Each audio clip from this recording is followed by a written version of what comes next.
So this is something that I've actually really been looking forward to. Now, a while back, I was like going on like some historical forums and like discussions on various sites. Sometimes I like to, in my own free time, kind of Google random stuff. I'll be like, "Hey, what's your opinion? What if like I don't know? I'll like Google a random question. What if Alexander lived to be like 60 instead of dying of 30?" And sometimes it'll guide me to either like Reddit discussions or like historical forums where people kind of give their thoughts and their opinions about stuff. I don't know. Sometimes I like doing that. I find it interesting and fun to see what other people have to think or say.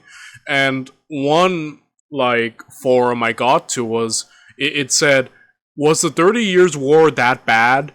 And then as I read through what people were saying, they were like, absolutely. And I took some notes of some stuff. So by the way, like some people were claiming that like it was a huge loss of like German population, like entire areas were depopulated due to just the sheer amount of death, whether it be through violence or disease that took place in this time. Um 30 years of continuous fighting. One person even stated that unlike the 100 Years' War, which had brief, pauses in the hostilities, the 30 Years' War was just 30 years of non-stop fighting, which contributed to the death toll that it had.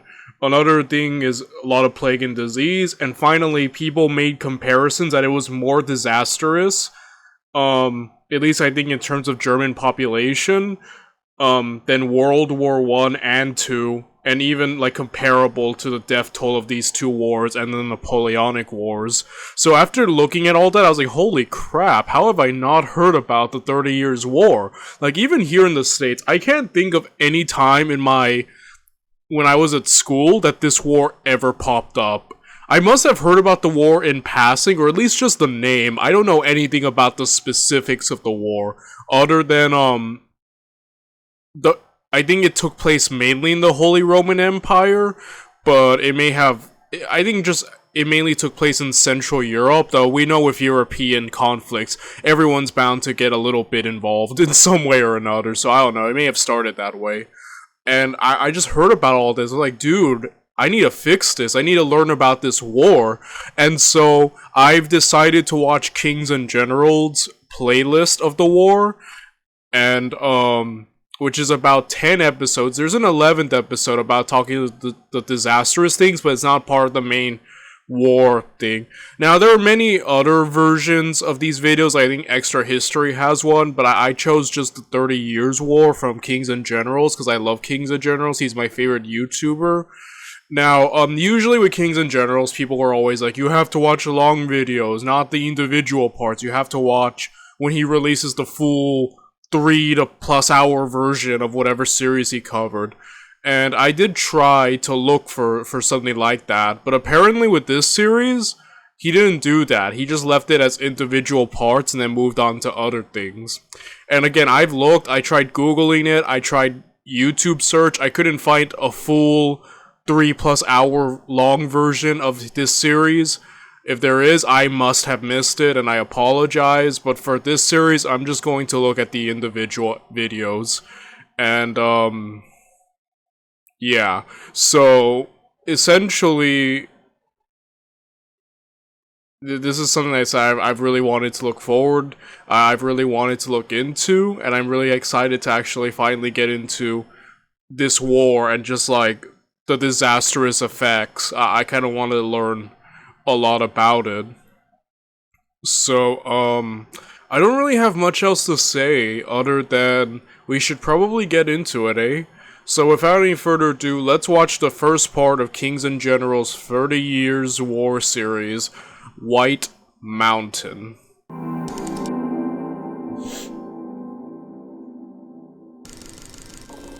The European wars of religion had been progressively raging for 2 centuries, gradually growing in intensity. From the Hussite Wars of the early 15th century to the French Wars of Religion in the late 16th century, it seemed as though a decisive conflagration was inevitable. The 30 Years' War concluded as one of the most devastating conflicts in the history of the world, but began as a local religious conflict. By its end, Europe, its religion and its borders had been forever changed, and upwards of 8 million people had perished. What is the story of this cataclysmic conflict, and how did it begin? We shall begin our series on the 30 Years' War with the Bohemian Revolt and the Battle of White Mountain. The first Bohemian unrest against Catholic rule, the Hussite Revolt, concluded in 1434 at the Battle of Lipany, delaying the Reformation for a century. In 1516, a Dominican friar came to the Holy Roman Empire city of Wittenberg in order to sell indulgences, material ways to reduce the amount of punishment one had to undergo due to their sins. In the late Middle Ages, this practice had become corrupt and commercialized. A German theologian, monk and Yeah, the idea of buying your way into heaven is wild, huh? Or at least just, here, give us money and, you know, the indulgence thing is something, obviously, I don't agree with. I promise I won't get religious, guys. I'm gonna try not to do that.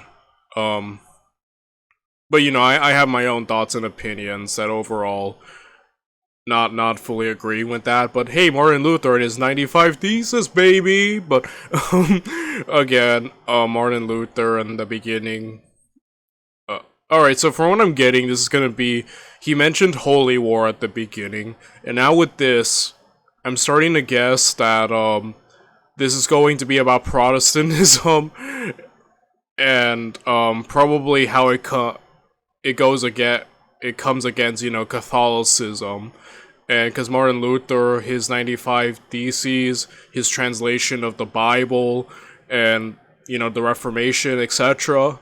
Okay, so religion is going to play a big part in this off the bat. That's what I can tell.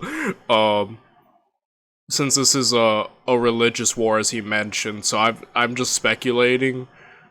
Apologies, I said I'm into this, guys, completely ignorant. I don't know anything about this. I've never done my own personal research, so I'm ignorant, and I'm gonna probably get a lot of things wrong. So I'm just speculating for the fun of it. I love doing that in these videos. So yeah. priest Martin Luther objected, and famously nailed his 95 Theses to the Wittenberg church. Perhaps his most revolutionary work was his translation of the traditionally Hebrew and Greek Bible into Common German, allowing laymen to read it for themselves rather than relying on their priests. This began the Protestant Reformation. The 16th century conflicts precipitated by this Reformation began with the massive German Peasants' War of 1524 to 1525, a religious conflict exacerbated by political and economic factors, a precursor of what was to come. This period of violence, which also included the Munster Rebellion of 1532 to 1535 and the Schmalkaldic Wars of 1546 to 1555, seemingly came to an end with the Peace of Augsburg, during which Holy Roman Emperor Ferdinand I established the key principle of Curius Regio, Eius Religio. This allowed the many princes of the various provinces of the empire to impose their own religion, either Catholicism or Lutheranism, on their own territory. It stabilized the situation at first, but there were problems. The 1580s saw the situation deteriorate even further under the rule of Rudolf II. The causes of this are complex, but it was probably a combination of severe climatic stresses on the European economy, external conflicts such as the ongoing 80 Years' War, and an intensification of religious extremism. In 1606, another key moment came when the Treaty of Schiedt-Vaterok was signed between the Habsburg Holy Roman Empire monarchy and the Ottoman Empire. This marked a decrease in pressure against the empire's Balkan border, due to the necessity for Ottoman soldiers to quell internal rebellion and to fight against the Safavids. This seemed like a victory for Christendom, but it also took away a unifying factor between the various religious groups in the Habsburgs' German territories, giving them breathing room to focus on their internal rivals. In 1608, Protestant princes declared the Protestant Union, a military alliance to defend the religious interests of their co-religionists under Frederick IV of the Palatinate. Feeling threatened by this, Catholic princes under Duke of Bavaria Maximilian I formed the Catholic League. Okay, so yeah, I feel like I was correct in my assessment of this going to be a Protestant versus Catholic kind of. At least that's going to play a part in why this becomes a conflict. And yeah, I have done some looking into the Holy Roman Empire. You know what's funny? When I was younger, I was kind of confused about the identity of the Holy Roman Empire. That in Prussia, because I was always kind of under the impression of just Germany, like like, well, there's Germany and it's there in Central Europe, and then like when I was like looking back in the past, like I would see the name Prussia pop up. I'm like, what the heck is Prussia? And then the Holy Roman Empire. Like, what the heck is the Holy Roman Empire? And so, yeah, I used to be very confused. But as we've looked, as this entity has popped up in several videos and series, I've done my own research, definitely knowing what Prussia is and the Holy Roman Empire, and then eventually kind of coming into Germany as we know it, parts of it, and it's been interesting, and just how fractured the Holy Roman Empire was. And I did do research at least into it on my own time, kind of like how fractured it was with all the princes and stuff, and even their electoral system.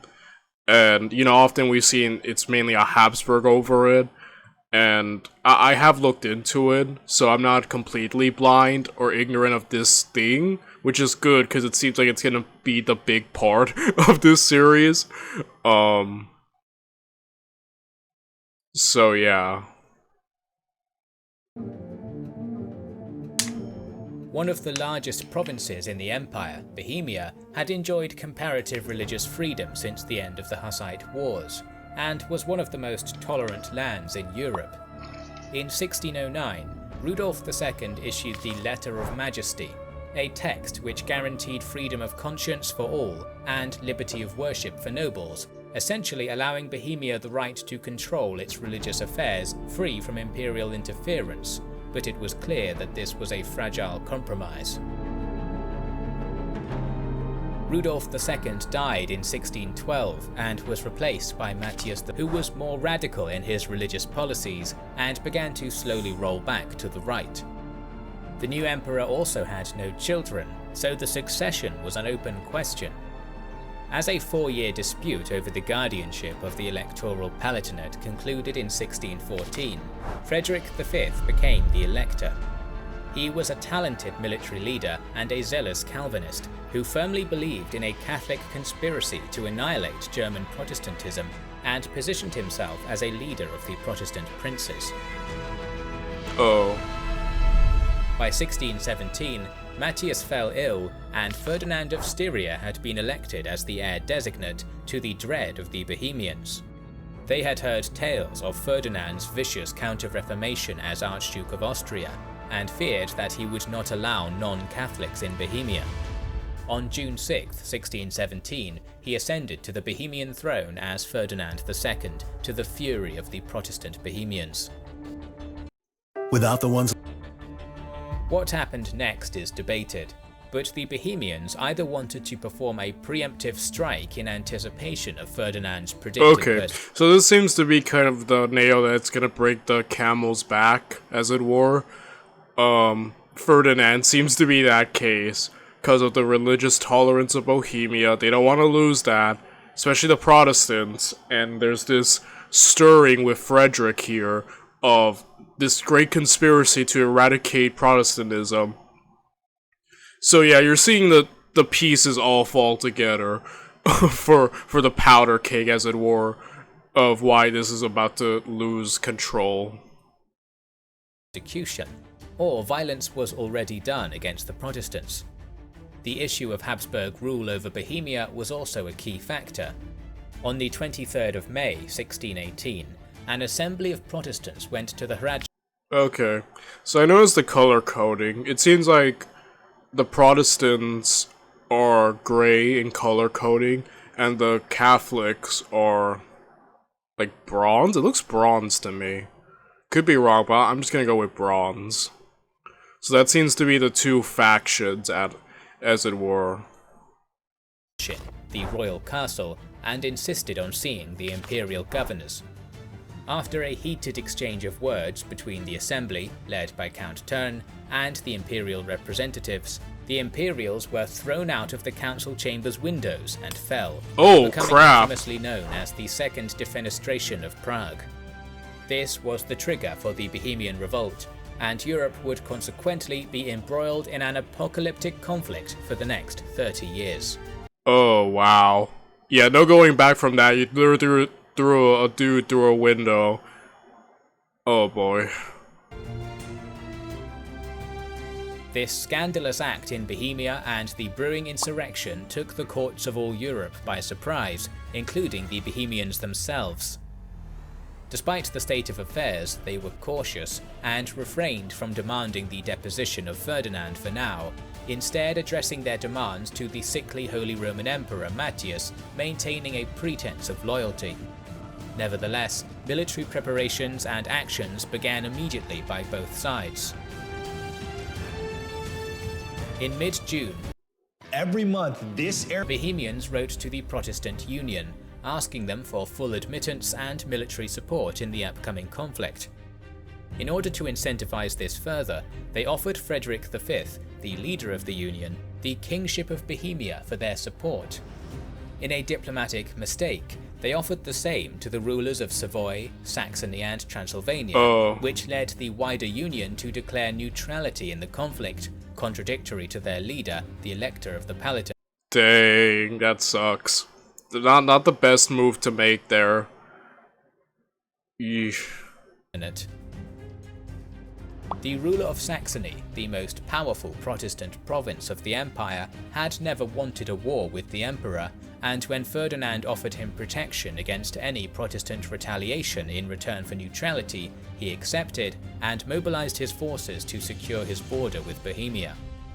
The Duke of Savoy, however, responded to the Bohemian call for help swiftly and sent a 2,000-strong force under Ernst von Mansfeld, along with financial aid for the conflict.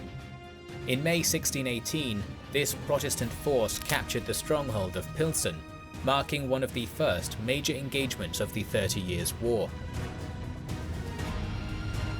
The Spanish Habsburgs, at this moment in time headed by Philip III, were occupied by the 80 Years' War against the Dutch Republic and their allies. Despite internal problems, they were still the most powerful state in Europe, and their aid would be key to the Catholic cause. By mid-16... Yeah, we do know that, the Spanish were kind of the top dog in Europe, especially due to their tercio. I could be mispronouncing that, I apologize, but their tercio ways of combat in terms of, kind of like pike and shot. They had pikes and, guns. And I just want to say, really quick, I do believe that was in effect, and if I'm correct, yeah, I'm a huge fan of pikes. So, for those of you who don't know, I think pikes are the coolest weapon and the best weapon. I think my favorite formations in history in terms of battle are the Macedonian phalanx, the Swiss pikemen, and, kind of like, all that. I think pikes are just the king of the battlefield, and they were only thrown away because of guns. But especially, with the revival of the Swiss, when the Swiss made it being, popular again, and the pikes just kind of came back in the medieval, / Renaissance era, kind of proving to be the king of the battlefield. Unfortunately, we got rid of them because of guns and stuff. But I think pikes are just the coolest weapon. I'm a huge fan of just, polearms in general. I think polearms are cooler than swords. I know, especially with how much love the sword gets, I think it's probably the most popular non-gun weapon. You can see it in fiction and fantasy. It's always the sword, magic sword, sword.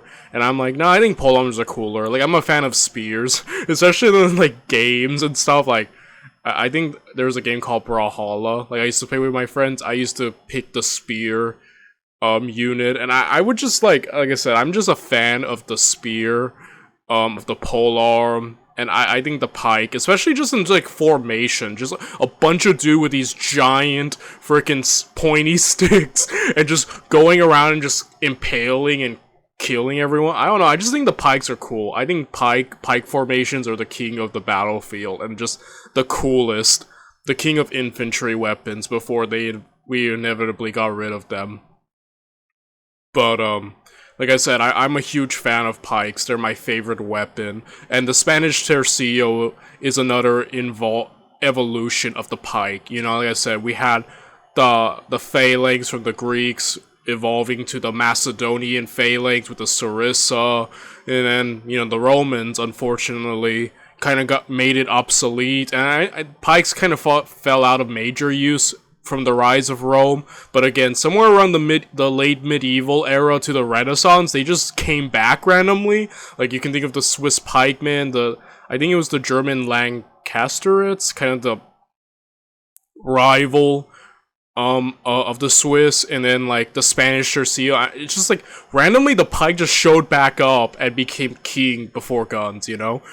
But like I said, the Spanish tercio, OP. That's actually what made the Spanish like the top dog in Europe in terms of military conflicts, and so powerful. So if that's back and they're on the Catholic side, Bohemia is screwed right now.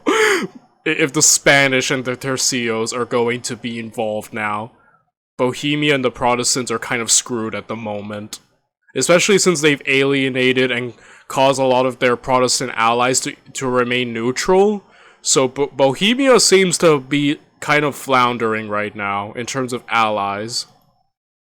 In 1919, 7,000 veteran Spanish troops would be sent from the Low Countries in order to support Ferdinand. The Austrian Archduke also received similar support from inside the Holy Roman Empire. Bavaria, the most powerful Catholic principality, and its Duke Maximilian I saw Protestant Bohemia as a threat to its authority, and also considered the Elector Palatine, a fellow member of the Wittelsbach family, as one of his main rivals for the position of Elector. However, these preparations did not yet make war inevitable. Though they were taking military precautions, it was not yet clear that the war would erupt so violently. The Habsburgs viewed their insurrectionist Bohemian subjects as rebellious children, and themselves as the patient patriarchs, willing to listen to their complaints. In addition, many Bohemians did not want to entirely reject the dynasty, but instead wished to simply reinforce the religious toleration concessions gained in Rudolf's Letter of Majesty. This relatively lax start to the conflict would end when Holy Roman Emperor Matthias died in March 1619. This forced the Bohemians into a decision. They would either have to lay down their arms and accept Ferdinand as their king, or denounce him and risk open war. They went with the second option and offered the crown to Frederick V of the Palatinate instead. In May 1619, the main army of the Protestants, led by Count Thurn, marched on Vienna and put the city under siege, despite not having any siege weapons to launch a decisive assault. These successes were not to last, as on the 10th of June, the Catholic commander, the Count of Bucquoy, routed Mansfeld and his 2,000-strong contingent at the Battle of Sablet in southern Bohemia.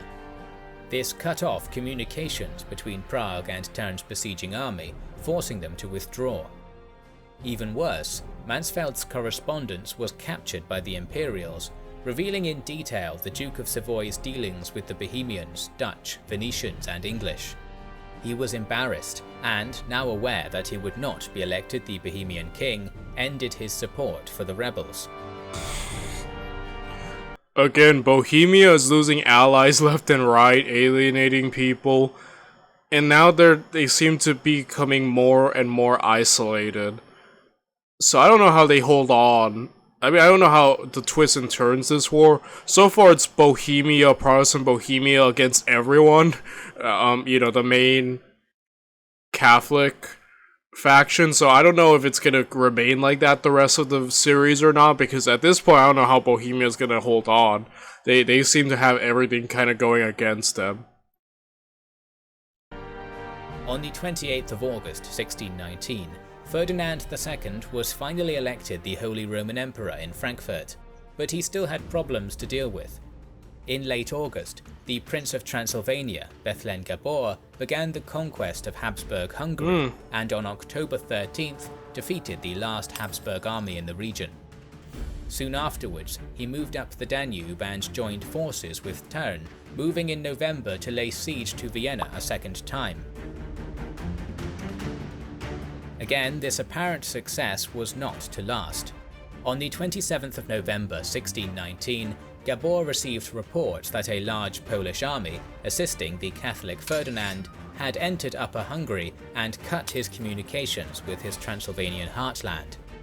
This ruined the second siege of Vienna and forced Gabor to rush back to Hungary and Turn to move back to Bohemia. Imperial diplomats then negotiated with Gabor to cease his support for the Bohemians, and he accepted on the 20th of January 1620.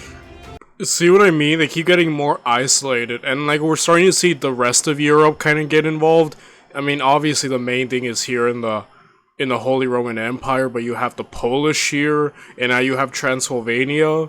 So I'm wondering just how much of Europe is about to jump into this free-for-all, like, you know, if it's gonna transcend to just now all Protestants versus all Catholics. Like, I'm kind of interested in if that's where it's going, because it seems like you see outside forces kind of jumping in now, but, I don't know. As 1620 progressed, another Spanish army of 20,000 men began its march from the Low Countries into the Palatinate under the command of Ambrosio Spinola, aiming to secure Catholic League territories such as Bavaria.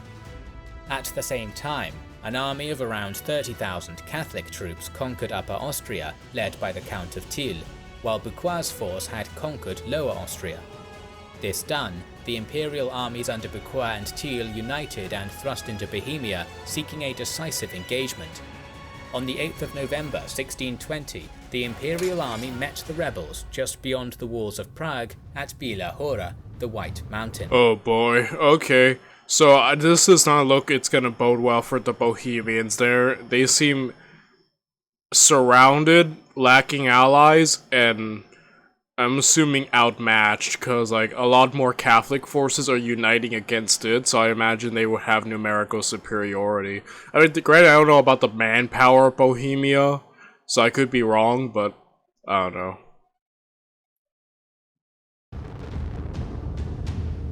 The rebels were around 21,000 strong, with 11,000 footmen, 5,000 harquebusier horse, 5,000 additional Hungarian light cavalry, and 10 cannons. Their army drew up in the Dutch style, constituting two lines of battle, with interspersing cavalry squadrons between each battalion of infantry. Half of the Hungarian light cavalry manned the extreme right wing, while the other half functioned as a mobile reserve in the rear. Commanded by Christian of Anhalt, the rebel army set up on the high ground of the White Mountain Ridge, digging trenches in front of their line. Thick fog obscured the Imperial approach on the morning of Sunday the 8th of November, and advance guard forces secured two crossings of a stream 2 kilometers in front of the rebel position. After Ferdinand's army crossed, they began to form up. The Catholic League's forces, commanded by Thiel, set up on the left, while the Imperial army, led by Bucquoy, took up position on the right. 17,000 Habsburg footmen were organized into 10 large blocks, known as tercios, and were comprised mainly of pikemen and musketeers. The Turkey, I was saying tercio?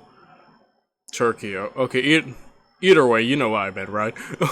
But again, the Spanish tercios, OP. That's why Spain at one point was the most powerful, the top dog of Europe. So if they got that fighting for them, I don't see how the Bohemian. Then again, I don't know about the Bohemians' composition. It seems like they also have pikes. I'm assuming they would probably be somewhat similar, or again, I'm a little ignorant of Bohemia structure. I'm just kind of looking at the icons. They seem to have pikes of their own, though I don't know if they fight in the exact same way of the Spanish tercios. Tercios. Fudging. Well, the point is, still though, I know of the power of the Spanish tercios, man, so I don't think the Bohemians got this at all in compared to that. No, screw it, I'll stick with Tercio. Either way, I don't know if the Bohemians are fighting the exact same way, but again, the Spanish Tercio, one of the greatest infantry ways of fighting in European history. So I think the Catholics / Imperials have this in the bag. I feel bad, but I feel like Bohemia does not have a lot going for it. Imperial cavalry, meanwhile, consisted of 6 regiments of lightly armed harquebusiers armed with a long harquebus carbine, and 4 regiments of heavily armed cuirassiers wielding wheel-lock pistols and straight swords. Supplementing them were 300 light cavalry from Catholic Poland. The army of Ferdinand II also had 12 cannons in support. The Imperial commanders knew that time was on their side, so they did not have to attack immediately. However, the Duke of Bavaria Maximilian wanted a quick and decisive victory, so they decided to attack. Ever since they had been brought up, the Imperial cannon had been firing uphill without much impact. At around 15 minutes to midday, all 12 guns fired at once to signal the advance. Imperial tercios and cavalry on the less steep right side advanced up the hill, opposed by 2 cavalry regiments under Anhalt's son, Christian the Younger, who wanted to perform an active defense. Meanwhile, Terns' elite infantry division crashed into the Habsburg infantry, who were laboring up the slope. The Bohemian army initially had success in their downhill advance, breaking through the Imperial Cuirassier cavalry and into one of their tercios by using their wheel-lock pistols. Pikes clashed and firearms sounded for a while. However, okay, good momentum. Obviously, an uphill battle is never advantageous in any condition, and the main thing that the Bohemians have going for them is that their enemy has to go up. You know, the Catholics have to go up, so that's a big disadvantage there, and they have success off the bat. And again, just pike-on-pike warfare must have been the coolest thing to see. Just giant pikes everywhere. Like I've said, I probably think it looks like 2 porcupines having sex with each other, you know what I mean? Like, I don't know how else to describe it, but I just imagine it looks so cool. Like, if I could go back in time, I would want to see, like, I would go back to, like, the Diadochi era and just see, like, phalanx versus phalanx, or tercios versus tercios. You know, I don't know, I'm just, like I said, I'm a huge nerd and fan of the pikes and weaponry, you know? And just polearm dominated combat. My favorite, you know? then sent more cuirassiers and dragoons to the right flank under Bucquoy and drove the rebel cavalry away, rallying the tercios to push forward in the process. Witnessing their horsemen retreating under the pressure, the Bohemian infantry began to follow suit, and the Hungarians in reserve scattered. Meanwhile, the Catholic League's forces advanced up the steeper slope on the left towards the rebel right flank. Due to the unfavourable terrain on this area of the field, the Bohemian contingents manning it managed to halt the advancing League tercios. However, rumours of 300 Polish cavalry having already flanked the rebels spooked the remaining Bohemian units, and they attempted to flee. The German mercenaries fighting on the right side of the rebel line were unable to flee due to the terrain, and they had to fight to the last man. A later legend would distort this occurrence, and described the heroic resistance of these men who refused to give up. Okay, I was correct. Yeah, the Bohemians got wrecked. Though they had the they had the geographical advantage, at least at first, with them being the ones to go downhill and whatnot, but that wasn't enough, man. At the end, they got wrecked. Bohemian rebels had been utterly crushed in the field, and Thiel's forces entered Prague the next day.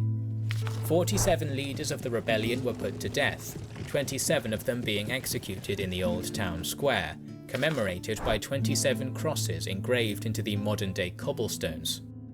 The estates of the treacherous nobility were sold off to Ferdinand's supporters, and their possessions were plundered, while the Elector Palatine managed to flee. However, this was not the end of the conflict, and the destruction of the Protestant cause would catalyze an intensification which would drastically increase the devastation caused by the wider war. Our series on the 30 Years' War. It seemed like that would be the end, huh? Bohemia got humbled, leaders got executed, but it seems not. I'm actually really looking forward, because like I said, I don't know anything about this conflict, so I'm really looking forward to seeing more of just what the heck happens. So I'll see you guys tomorrow when we cover that.